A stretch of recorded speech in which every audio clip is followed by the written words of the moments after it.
Welcome back to National Report. On his first day in office, President Biden enacted a plethora of executive orders. One of them combats discrimination based on sexual orientation or gender identity. Many people now expressing concern that the order will allow transgender female athletes to compete in women's sports, making it unfair for biological women to succeed. So joining us now to discuss this is Alana Smith, a junior at Danbury High School in Connecticut. Also, Christiana Holcomb, Legal Counsel Alliance Defending Freedom, working on this case as well. So ladies, thank you for joining us. Alana, I actually had the chance to speak with you on Wake Up America, so I thank you for coming back for another Newsmax program. You are a student athlete. You've been very vocal about this issue. Do you believe this is unfair for female sports? Let's start there.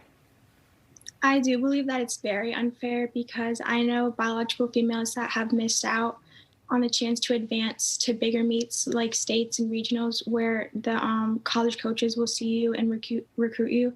And I know a lot of biological females want to go pro and go to college for track, and it's hard to do that when transgender athletes are taking away the spots that belong to biological females. Alana, something we've talked about also, for people who may say this sounds transphobic, what was your response to that? That it's all about biology. Like, for example, I have a twin brother and he doesn't run track, but he can still beat me in a race. And that just shows how much stronger biological men are than biological women and how unfair it really is to allow biological males to compete against biological women. Yeah, that's something I was going to bring up. You have a twin brother. We talked about that last time. You're used to competing at a higher level. You have come from a very athletic family. Your dad, Lee Smith, a Hall of Fame pitcher. I also want to bring in our panel for this discussion as well, Joe DeGeneva and Victoria Tunzing, to talk about this topic. And Christiana, I want to get to you. This is not the only person you're representing in this case. So what has the legal action been happening in this case? That's right. It's our privilege to represent 4 brave female athletes in the state of Connecticut, where 2 biological males have taken 15 women's state championship titles over the course of just 3 years. So Alliance Defending Freedom filed a federal lawsuit on behalf of these brave young women, and we're asking a federal court to really restore the purpose and promise of Title IX to female athletes and ensure that girls like Alana can continue to have a fair and level playing field. And talking about that playing field, Joe and Victoria, I want to get to you. I want to read you this statistic. The fastest woman in the world right now, Allison Felix. She has more gold medals than Usain Bolt. There are more than 300 high school boys right now in America alone that could have a faster time than her in the 400. And she's the fastest runner. So how does this make a level playing field? Well, the bottom line is this. This is utter nonsense, allowing transgender athletes to compete with young women. Biology should be the determinant. If they want to have transgender athletes compete, they should compete against other transgender athletes, not against young. That's just not only unfair, it is against the laws of nature. The reason they are winning is because they are bound to win because of their physiological makeup. They are different. They are stronger. They have bigger muscles. Their entire bodily makeup of the transgender is different. This is so outrageously unfair to these young women and such a violation of Title IX. A federal court function right away, striking it down. And let me go into some legal history here. God bless you, Christina.